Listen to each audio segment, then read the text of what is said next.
What's up guys, Kyle here again, and today we are going to check out the Amped Dual plugin from ML Sound Lab. Let's do it!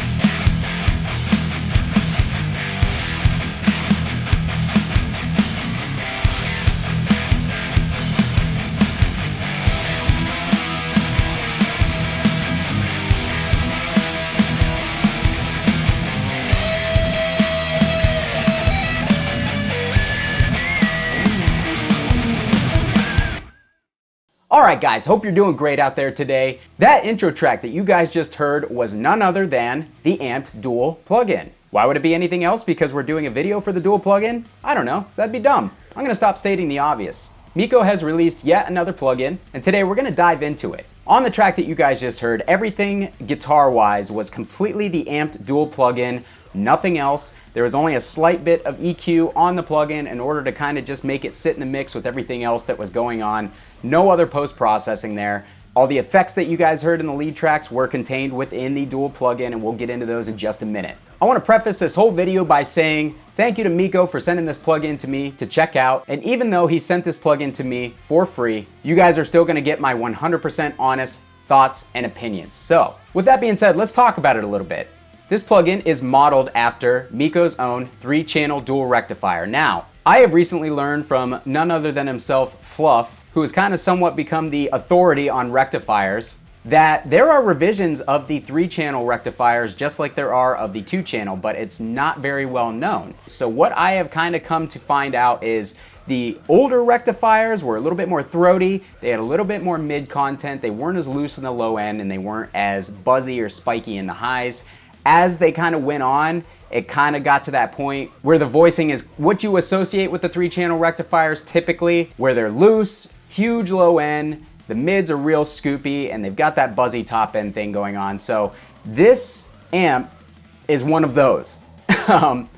And that's what Miko wanted to capture, because he's got a couple of rectifiers. He didn't want to capture one of the tighter ones that are closer to the 2-channel or closer to the multi-watt. He wanted to capture one of the big loose amps because there are a lot of people out there who love that sound. I personally, not one of them. You guys know that I've kind of had like a love-hate affair going on with the rectifier for a long time. This was the first one that I ever owned, is one of the scoopy, real bass heavy, buzzy ones. I hated it, could never get along with it. The next couple that I bought just kind of seemed to be the same way. So I think a lot of my hatred and the negative stigma in my own mind comes from these looser 3-channel rectifiers. So that's what this is. But what I'm gonna do is I'm gonna take it and I'm gonna kind of show you guys how to get a tighter, more saturated, less stiff, less scooped tone out of this amp. Because in all honesty, I've gotten this thing to sound really good. But much like one of these rectifiers in real life, you have to work at it for the sound that I personally am going for. Because I'm not into the real big, loose, low, scooped mid thing. So we're gonna kind of take this thing and probably do something different than it was meant for. And that's okay, because I said it's okay. And really that's the only reason why. All right guys, so I have my Schecter Solo 6 SLS with a Duncan full shred in the bridge. This is already a fairly tight guitar, so in my opinion, it matches up well with this plugin because this plugin has a lot of big, loose, crunchy low end. I've already kind of seen some people talking about it, saying that it's over the top, and it all depends. I mean, if you've played one of these amps in real life, one of the later ones that have the real loose low end and slow reaction and stuff, it's pretty accurate to me. So again, I had to work at it to get a tone that I liked, but I'm gonna show you how I got there. So when you open up the plugin, this is what you're greeted with. You've got the dual channel 3 modern pulled up, and if you go in here, you basically have all the settings from a 3-channel rectifier. There's a switch on each channel for the 3-channel rectifiers to switch you into different modes, different voicings. It gives you different gain structures and everything. So that's all included here. So really you've got all 8 modes of the 3-channel rectifier, each with their own EQ. So that's a nice touch. You've got your clean, your pushed, which channel 1 pushed on a rectifier is a really nice like low gain breakup sound. And then you go over to channel 2, which is where I tend to live on rectifiers. That's your orange channel. You've got raw, vintage, and modern. And then channel 3, you've got the same things going on. It loads you up with this preset in the year 2000, which I really hope that that's a reference to the in the year 2000. I'm embarrassed for myself. But if you don't get that reference, I'm sorry, it's lost on you. Anyways, here's how it sounds when you load that up.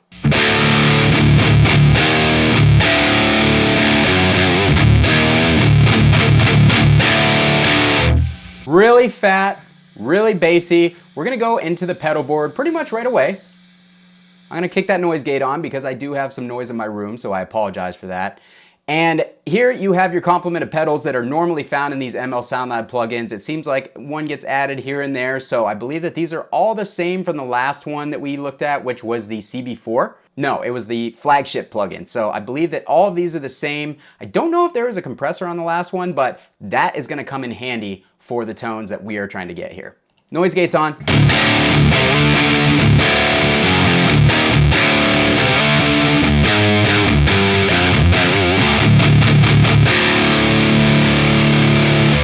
All right, so it is a fatty, and even if you dial that bass down, there is an inherent low end kind of flub and crunch that even with the bass dialed all the way down is still there. So I'm gonna show you guys kind of how to tame that and get rid of it, but for now we're gonna keep it as is.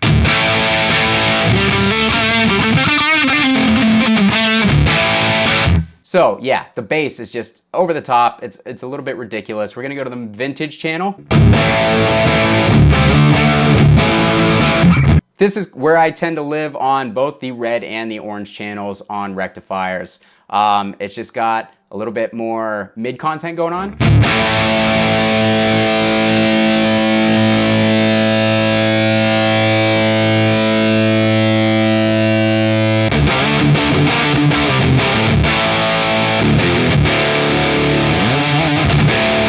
So as you can tell, that's a little better, but it's not amazing. We're gonna go to the raw setting. This is technically and typically more of a low gain setting that I don't really personally mess with, but again, it can be used for the right thing.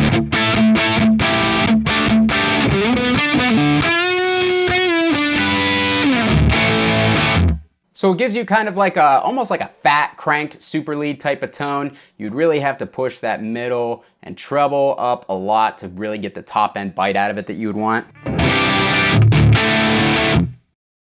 Okay, so all these settings are gonna sound similar. On channel 2, there's just gonna be a little bit less top end aggression, a little bit more mids because the negative feedback circuit is different on channel 2. I think it's completely taken out on channel 3. So it's gonna be a lot brighter and a lot rattier. This one's gonna be a little smoother. The mids are gonna be a little bit more forward. With that being said, we're gonna stick to channel 2 and vintage because that's kind of where I like to live on these things. One of the first things we wanna do, kick on this compressor.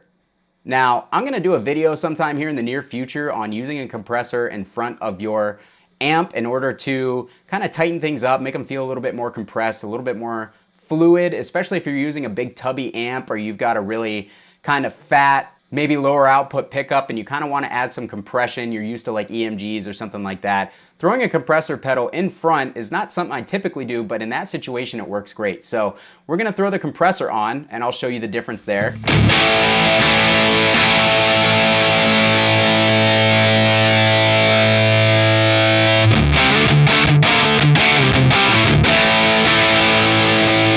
Take that compressor off.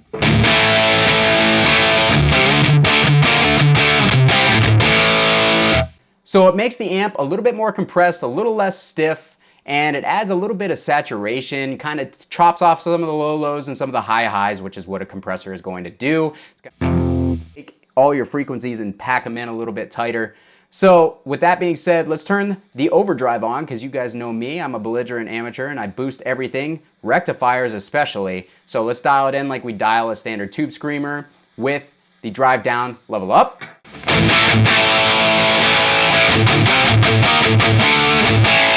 All right, so we gotta adjust our EQs from the last channel. Let's dial up some bass, dial the mids back, most of it.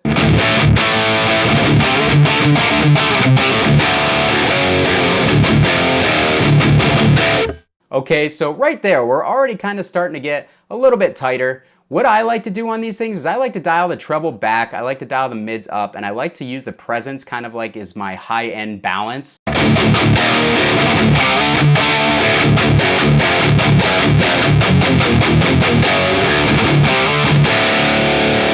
way that the EQ works on the rectifier and the way it passes through the circuit, adjusting the EQs will have different effects. Like if you dial the treble down, that's going to increase your mids.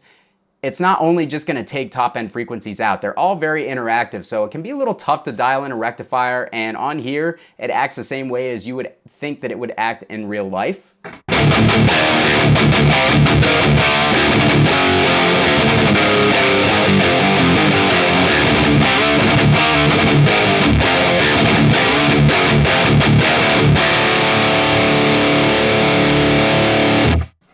You gotta go potty?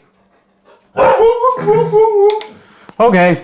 One thing that I haven't touched on just yet is the cab emulation here. Miko's cab emulations are awesome, and I absolutely love the functionality of them. So you can mix between your two speakers here. You can dial in two completely different cabs. So right now we've got it set with the Mega Original, which I'm guessing is a Mesa sort of cab. I don't know what original would be, because traditional is kind of like the standard, oversized is the oversized, but I could be completely wrong there. Anyways, I'm not a huge fan of 421 mics. Let's throw the Ribbon 160 on.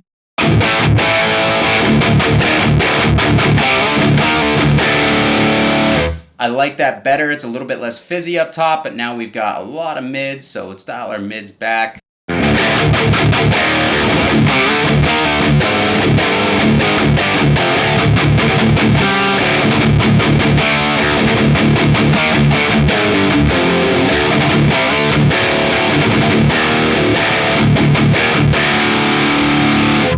So, as you can tell, we're tightening things up pretty good there, but still getting a good bass response. I wish we had a little bit more low-end punch. Let's dial that bass up a little bit and see what we get. Here doing the drop D hardcore thing, I'm good with it as is for stuff like that, but if I was gonna tune back up and do my standard kind of thrash riffing, I don't think that it would work very well for that. We'll give it a try.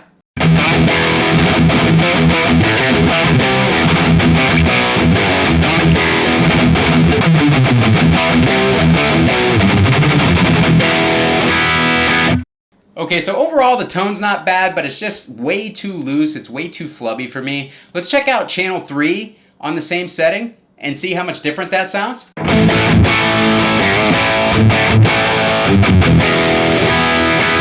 Okay, so it actually sounds a little bit more subdued here, which is kind of surprising. As you can tell, like I said, there's more mids going on here. If we go over to channel 3, typically I would expect it to be brighter. But it almost sounds a little muffled. Let's go back again.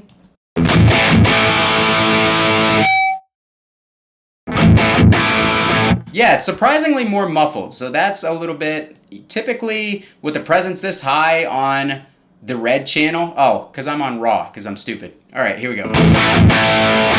I mean, typically on the red channel, the presence being this high in real life, that is going to be extremely bright, so maybe that's been tailored a little bit, or maybe it's his amp in particular.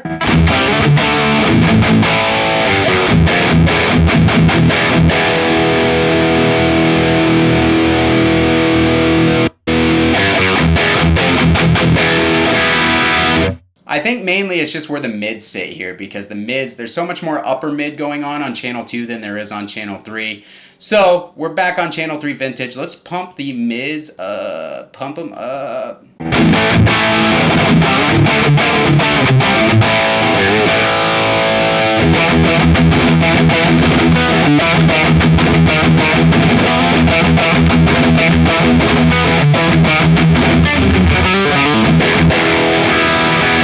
Okay, so that's pretty accurate, I would say, to how I would expect the amp to sound in real life. I would think it would be quite a bit brighter with the presence, but overall the EQ sounds pretty accurate. Again, that low-end crunchy bass just kind of personally drives me nuts. I'm going to show you guys a little trick, and it's super easy to get rid of a lot of that if you're trying to get this tone or this plug-in to do a little bit tighter tones. You're going to open up an external EQ in front, make sure it goes in front of the amp, and you're going to put a low shelf on pretty much everything under 300 hertz. that is going to clean up a lot of that messy low end. So here is the amp with no EQ in front. Keep forgetting I'm in standard. Here is the amp with that low shelf enabled.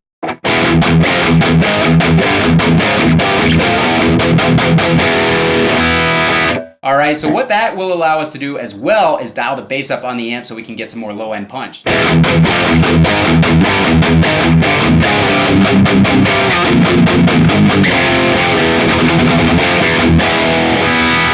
So that'll actually make the amp seem like it responds a little faster as well. Let's get a little bit more bass on that.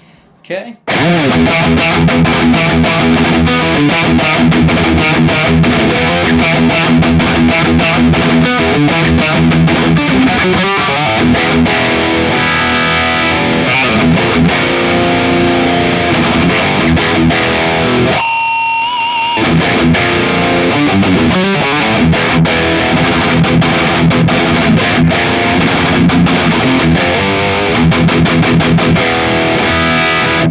So now we've got a nice, tight, punchy low end. It's sounding a little bit more mid-forward as well because some of those lower mids are starting to kind of get tailored off the way I have it set. Let's actually pull that low shelf back just a tad.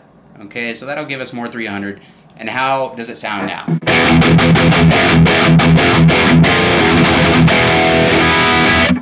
So that brings some of that like low end, low mid boxiness that these amps are known for kind of back in, so it's a little bit more standard rectifier. I'm gonna actually switch over to channel 3 modern and see how it sounds like this.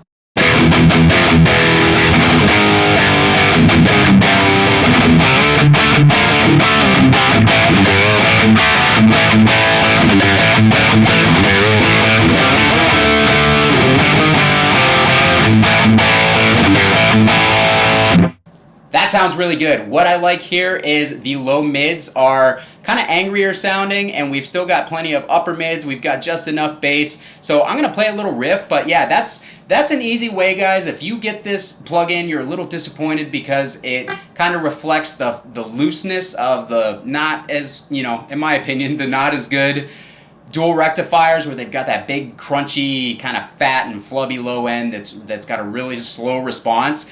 Throwing that EQ, that low shelf in front, literally just kind of changes it immediately into something that's a lot more usable for people like me who are kind of playing a little bit faster riffing, need a little bit more attack and a tighter response. So.